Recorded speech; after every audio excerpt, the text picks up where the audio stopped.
Nah, kalau kita membahas maulid, sebetulnya banyak hal yang bisa kita bahas. Walaupun kadang-kadang kita terjebak membahas maulid itu karena judulnya peringatan maulid, sehingga kemudian yang dibahas itu terkait masalah histori. Apalagi sebagian kadang-kadang membahas dari pendekatan tradisi. Nah, tetapi sebaliknya, seharusnya yang harus kita lakukan itu adalah pendekatan secara Qur'ani. Sehingga kalau kita membahas secara Qur'ani, banyak hal sebetulnya yang berkaitan dengan Nabi Muhammad SAW, tidak sebatas hanya memperingati kelahirannya saja. Kalau kita membahas di dalam Al-Quran terkait Nabi, paling tidak ada 3 hal. Satu, tentang kerasulannya.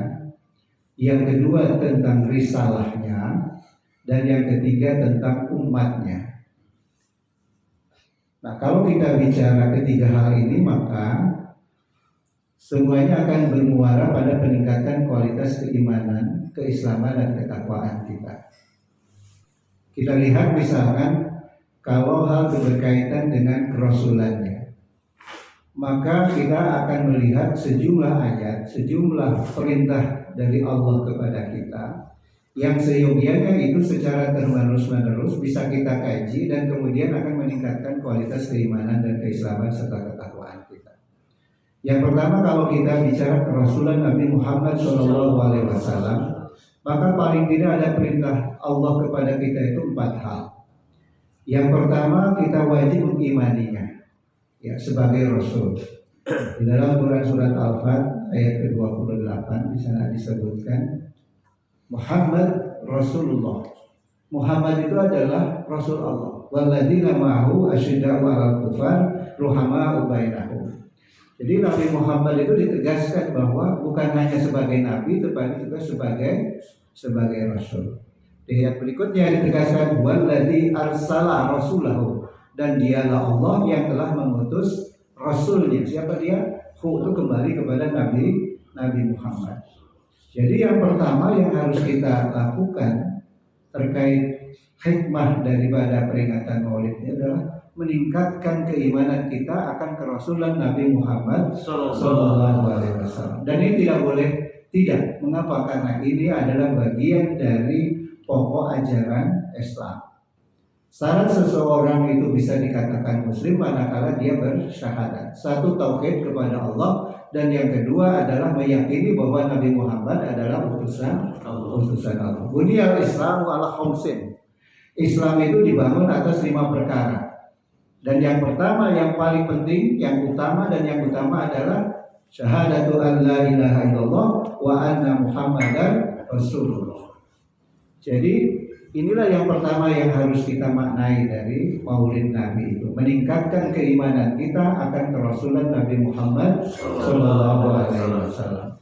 Karena kalau ini tidak diimani, maka kita bukan Islam. Yahudi itu dia iman kepada Allah, tapi tidak iman kepada Nabi Isa dan Nabi Muhammad.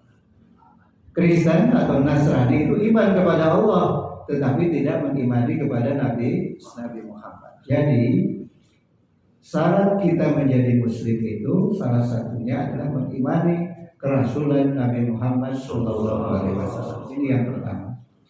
Yang kedua, Allah itu memerintahkan kita untuk memuliakan Nabi Muhammad. Bagaimana cara memuliakannya? Dengan cara bersolawat. Di dalam Quran surat Al-Ahzab ayat ke-56 Allah berfirman, Innallaha wa malaikatahu yusholluna 'alan nabi.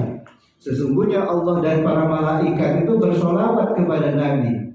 Ya ayyuhalladzina amanu shollu 'alaihi wasallimu taslima. Hai orang-orang yang beriman, makanya kalian bersolawatlah kepada Nabi dan memberikan salam dan keselamatan untuknya. Hanya tentu pengertian solawatnya Allah, pengertian solawatnya bagi malaikat dan kita tentu berbeda. Pengertian sholawat bagi Allah itu bukan berdoa, tapi Allah merahmati, mencurahkan karunia kasih sayangnya kepada Nabi Muhammad. Tetapi kalau kita bicara sholawat untuk kita, konotasinya maknanya adalah memuji dan mendoakan. Makanya bunyinya Allahumma sholli ala Muhammad wa ala ali Sayyidina Muhammad. Ya Allah, berikanlah karunia keselamatan kepada Nabi Muhammad sallallahu alaihi wasallam. Jadi yang kedua setelah mengimani adalah memuliakan, dan itu adalah bentuk kecintaan kita kepada Nabi. Karena bentuk kecintaan kita kepada Nabi hanya kita bisa lakukan saat ini dengan membaca sholawat. Jika para sahabat atau umat Islam yang waktu itu hidup bersama Rasul, maka bentuk kecintaan itu bisa dicurahkan dengan berbagai macam bentuk. Ya, bagaimana Ali bin Abi Thalib menunjukkan kecintaannya kepada Nabi dengan cara dia mempersiapkan dirinya untuk jadi tumbal ketika rumah Nabi dikepung pada saat malam menjelang hijrah. Jadi ketika Nabi itu akan hijrah, di situ para kafir Quraisy itu mendapatkan informasi bahwa Nabi dengan umat Islam akan hijrah, maka rumah Nabi itu dikepung dengan beberapa pasukan yang dikerahkan oleh pemimpin kafir Quraisy waktu itu. Dan apa yang dilakukan oleh Sayyidina Ali? Beliau menggantikan Nabi dengan tidur di kamarnya untuk mengelabui kafir Quraisy bahwa pada malam itu Nabi tidak kemana-mana, tapi sedang tidur di rumahnya. Padahal waktu itu seluruh yang mengepung sudah membawa tombak untuk membunuh. Ternyata ketika dibuka rumah Nabi dan kemudian selimut itu diangkat, ternyata yang ada adalah Sayyidina Ali. Dan saya kira itu tidak ada sahabat yang barangkali berani melakukan itu karena risikonya kan luar biasa, ya, akan terbunuh pada malam hari itu. Begitupun pula ketika Nabi hijrah masuk di gua gua Sur, ya, di Jabal Sur. Nah, di situ kan kita membaca dalam histori, dalam sirah, bahwasanya itu bukan sebuah gua yang cukup aman sebetulnya karena itu tidak pernah disinggahi manusia. Makanya kan di situ ada laba-laba. Yang itu juga menjadi alasan kenapa waktu itu para kafir yang mengejar tidak masuk, karena tidak mungkin ada manusia masuk karena di situ ada jaring laba-laba. Dan menurut kisah bahwa di situ juga ada kalajengking yang itu menggigit dari sahabat Abu Bakar, tapi Abu Bakar pada waktu itu tidak berteriak dan tidak menangis atau tidak merintih. Karena apa? Karena waktu itu Nabi sedang istirahat di pangkuannya. Karena kalau beliau merintis, kalau beliau menjerit, berteriak sakit, maka Nabi akan terbangun. Pada waktu itu Nabi sedang beristirahat. Nah, inilah bentuk kecintaan para sahabat waktu itu. Bahkan dalam peristiwa perang perang setelah Badar itu yang Uhud, banyak sahabat yang menjadikan tubuhnya menjadi tameng pada saat Nabi waktu itu diserang. Ini adalah bentuk kecintaan umat pada waktu itu. Nah, karena kita sekarang sudah tidak hidup sejaman dengan Nabi, maka bentuk kecintaan itu bisa kita lakukan dengan cara membaca sholawat. Nah, yang ketiga, kalau kita mengikuti perintah Al-Quran, maka hikmah maulid itu bisa kita tarik sebagai momentum kita meningkatkan, meneladani dari Rasulullah Shallallahu Alaihi Wasallam. Di dalam Al-Quran itu disebutkan di dalam Quran surat Al-Anbiya, di dalam Al-Ahzab masih, laqad kana lakum fi Rasulillahi uswatun hasanah. Dan sungguh pada diri Rasulullah itu ada suri teladan, ada contoh yang baik untuk kita semua dalam berbagai hal. Karena Rasul itu bukan hanya sebagai seorang nabi, bukan hanya sebagai seorang rasul. Dia seorang ayah. Dia sekarang ada Siti Fatimah yang menjadi putrinya. Kemudian dia juga sebagai seorang suami, ya. Jadi kita bisa mencontoh peran-peran itu dari sosok Nabi Muhammad Shallallahu Alaihi Wasallam. Dan tentu kalau itu direfleksikan pada diri kita masih sangat jauh. Sehingga Maulid Nabi seharusnya menjadi sebuah kesempatan kontemplasi sebagai bagian dari proses introspeksi juga untuk kita. Apakah selama ini kita sudah mulai mendekati bagaimana sosok kita dikaitkan dengan sosok sosok Nabi. Karena perintahnya kita itu tidak boleh mengidolakan yang lain. Sosok idola kita itu hanya Nabi Muhammad SAW. Tentu kita masih jauh. Karena akhlak Rasulullah itu Siti Aisyah menyebutkan sebagai khuluqil Quran, Al-Quran yang berjalan. Artinya kalau kita bicara bagaimana Al-Quran itu dioperasionalkan, maka itu identik dengan sosok Nabi Muhammad SAW. Wah, kita masih jauh.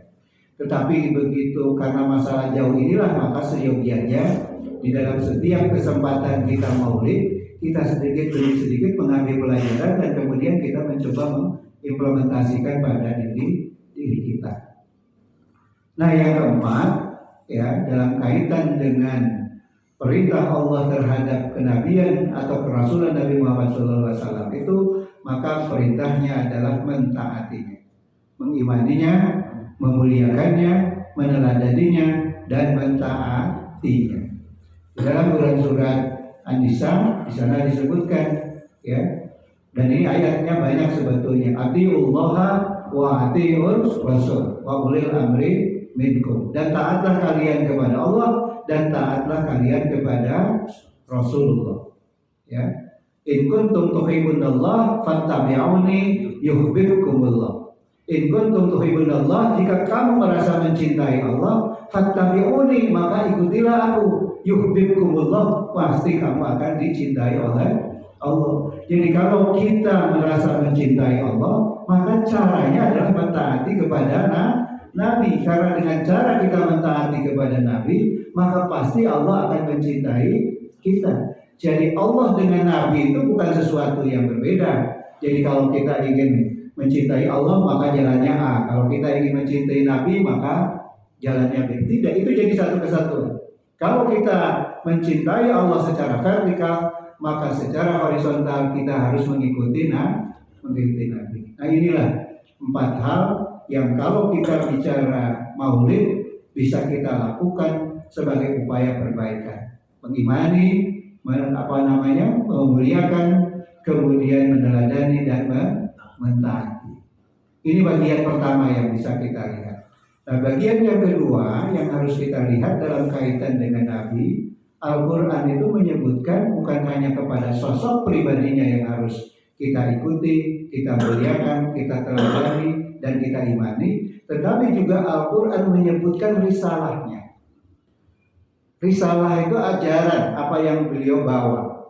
Dan tadi saya sebutkan di pembukaan di dalam Quran surat Al-Fat, huwallazi arsala rasulahu bil huda wa dinil haq. Dialah Allah yang telah mengutus rasulnya dengan membawa 2 hal. Jadi risalah Nabi itu ada 2 hal. Satu bil huda, yaitu Al-Quran, wa dinil haq, dan agama yang benar, yaitu Islam.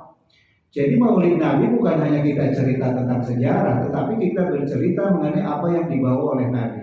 Dan Nabi membawa 2 hal dalam misi kerasulannya, bil huda, yaitu Al-Quran, dan yang kedua adalah Islam sebagai dinul haq. Nah, kalau kita bicara Al-Quran, maka ada 2 hal minimal yang harus kita ikuti dari perintah Allah. Apa itu? Yang pertama, sama seperti halnya kepada Nabi, yaitu kita mengimani kepada Al-Quran. Di dalam Quran surat Al-Baqarah Allah menyebutkan dalikal kitab la raiba fi. Tidak ada keraguan dari Al-Quran itu.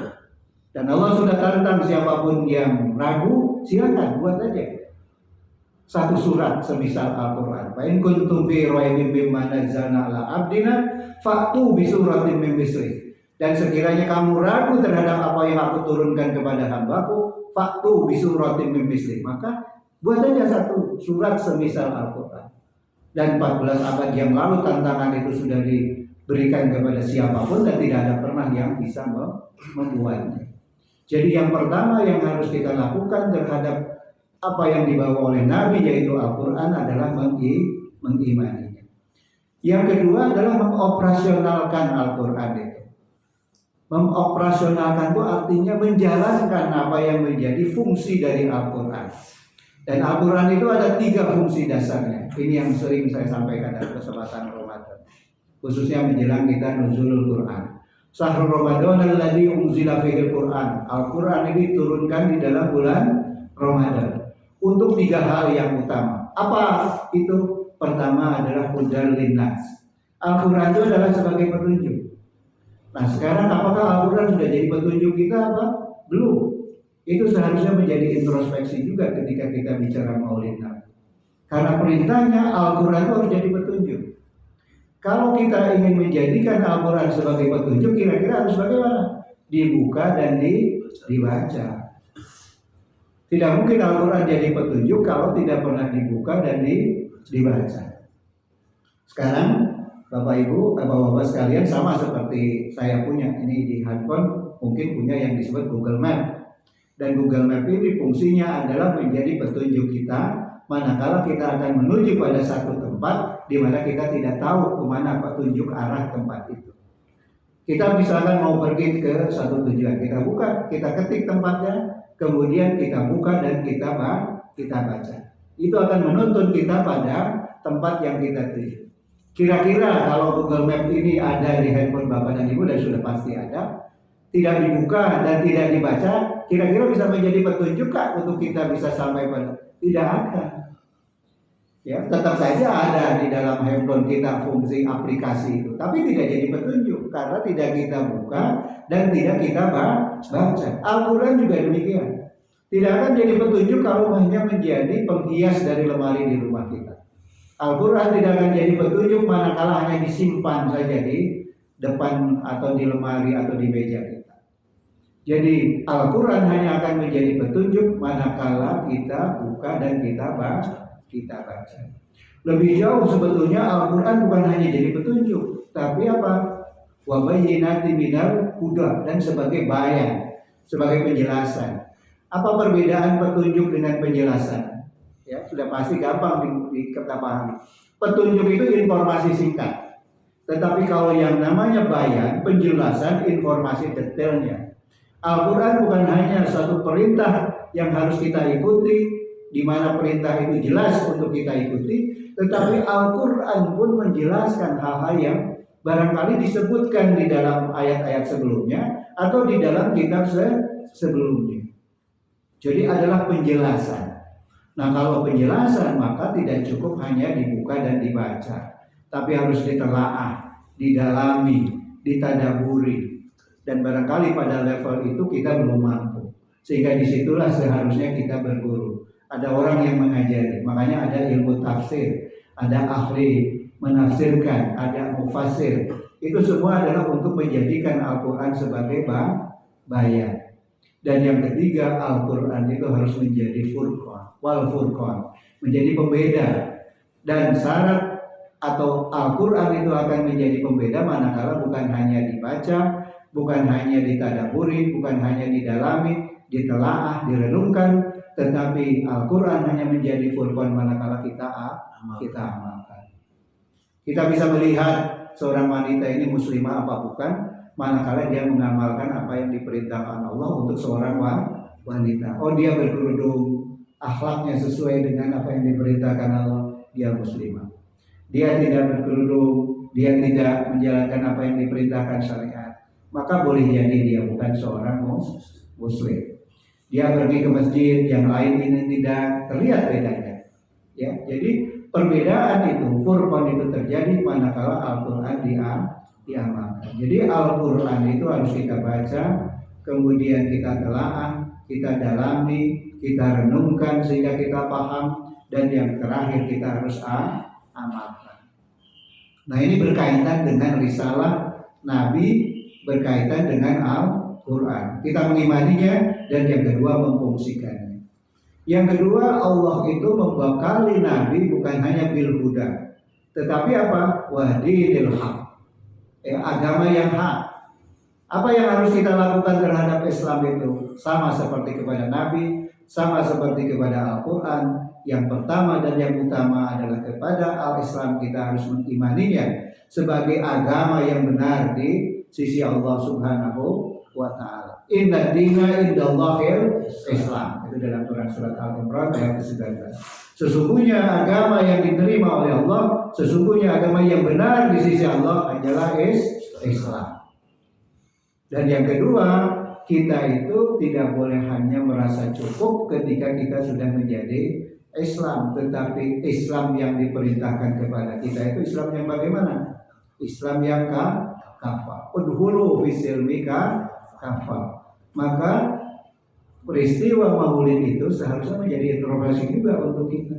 Seberapa kafah kita dengan keislaman yang kita miliki.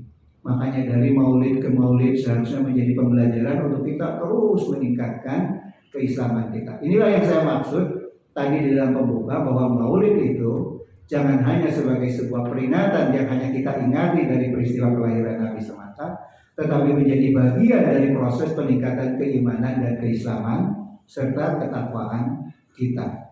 Jadi seharusnya di dalam peristiwa Maulid itu menjadi introspeksi atas diri kita di dalam meneladani Nabi dan seluruh komitmen kita kepada Nabi. Yang kedua, menjadi introspeksi kita dalam kaitan dengan keislaman kita dan interaksi kita dengan Al-Quran. Karena boleh jadi ya, kita itu kan kadang-kadang ya barangkali membaca Al-Quran kalau pada saat kita menjelang Ramadan atau selama Ramadan. Itu pun barangkali kita hanya mengejar fokusnya untuk menghatamkan saja, tanpa kita bisa memahami dan mengetahui apa yang kita baca. Sehingga Al-Quran hanya dibunyikan tetapi tidak kemudian menjadi pengetahuan, apalagi kemudian diamalkan. Nah, ini menjadi introspeksi. Dan yang ketiga, ya, kalau kita bicara Maulid Nabi, maka sejauh Al-Quran menyebutkan itu bukan hanya berkaitan dengan kerasulannya, bukan hanya berkaitan dengan risalahnya, tetapi juga Al-Quran menyebutkan tentang umatnya, umat Islam. Umat Islam adalah komunitas yang dibangun oleh Nabi pertama kali sejak beliau hijrah ke Madinah. Disitulah pertama kali Rasulullah membangun komunitas, dan kemudian Islam terus berkembang hari ini menjadi kekuatan agama terbesar di seluruh dunia. Bagaimana perintah Allah kepada kita terkait umatnya? Seperti yang saya sampaikan di pengajian sebelumnya. Yang pertama, bahwa kita umat Islam itu Allah menyebutkan sebagai satu saudara. Innamal mu'minuna ikhwatun, sesungguhnya mukmin itu bersaudara. Al muslimuna kal jasadil wahid, sesungguhnya muslim itu bersaudara bagaikan satu tubuh. Sehingga kalau yang satu sakit maka yang lain harus berempati dan harus menunjukkan solidaritasnya. Dan inilah satu problematika, satu hal yang paling besar penyakitnya umat Islam. Sejak beberapa waktu ketika mulai ditinggalkan Khulafaur Rasyidin pun benih-benih persatuan itu sudah mulai terkoyak. Kita baca dalam sejarah bagaimana Ali berhadapan dengan Siti Aisyah. Bagaimana kemudian para sahabat yang waktu itu menjadi satu kesatuan juga sudah mulai tercerai-berai. Sehingga banyak kemudian melahirkan banyak kelompok di dalam Islam dan sampai hari ini. Makanya ada dua kata, ya, ada tiga kata yang senantiasa Rasul sebutkan ketika Rasul itu mau mangkat.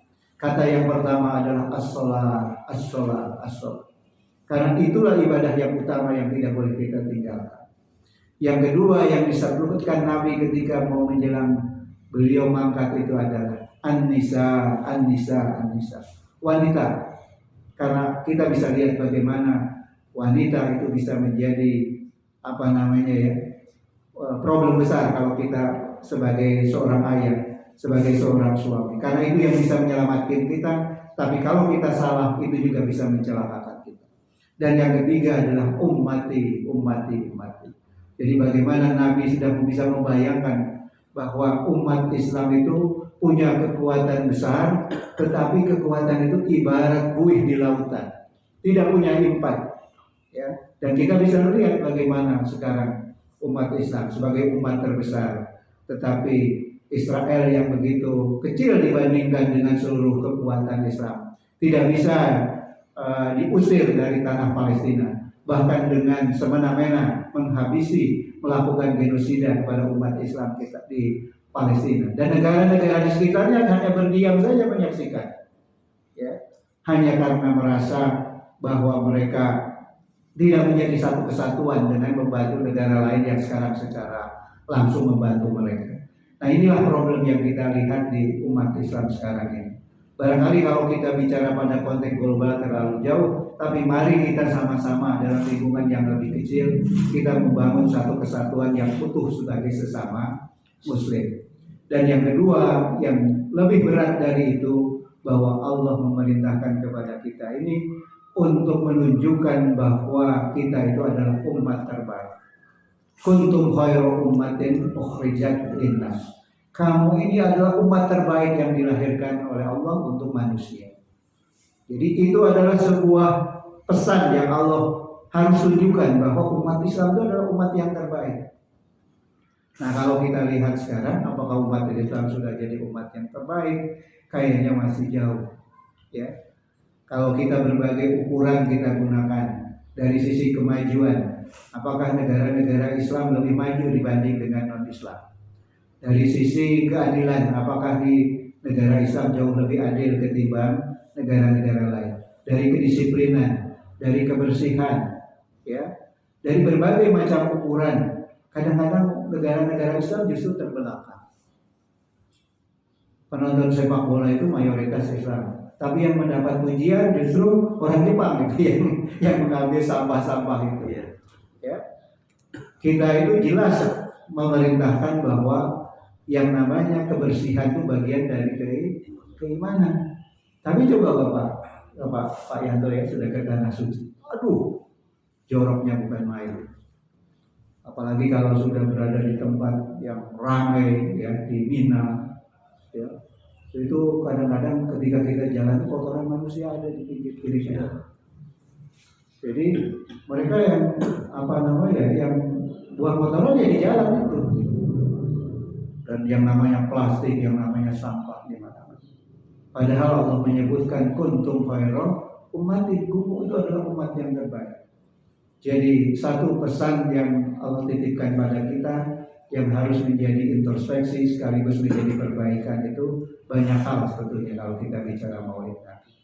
Intinya kalau saya melihat Maulid Nabi adalah sebagai sebuah momen kesempatan kita untuk memperbaiki diri secara pribadi. Yang kedua, meningkatkan keislaman kita dalam kaitan hubungan kita dengan Al-Quran dan agama Islam. Dan yang ketiga, yang lebih berat, bagaimana kita sebagai umat Islam bisa menunjukkan sebagai sosok umat terbaik, di mana satu sama lain menjadi satu kesatuan, ibarat saudara, ibarat satu tubuh. Dan yang kedua, supaya umat lain bisa mencontoh kepada kita. Dan kalau itu bisa kita tunjukkan, maka misi kerasulan itu selesai. Ya, wa ma arsalnaka illa rahmatan lil alamin. Dan tidaklah aku mengutus engkau Muhammad kecuali menjadi rahmat bagi semesta alam. Sekarang Islam menjadi rahmat bagi semesta alam karena yang mau dicontohnya tidak menunjukkan sebagai umat yang terbaik. Nah, barangkali ini yang bisa saya sampaikan. Mudah-mudahan ada guna dan manfaatnya. Semoga saya percepat penyampaiannya karena kita mengejar waktu supaya bisa berakhir pada jam yang seperti yang biasa kita akhiri, yaitu di jam 5:30. Alhamdulillah dia sudah jam 5:30. Sekali lagi mudah-mudahan ada guna dan manfaatnya. Mudah-mudahan. Kemudian yang kedua, kalau ada hal yang kurang berkenan yang tidak pas, mohon dimaafkan. Assalamualaikum warahmatullahi wabarakatuh.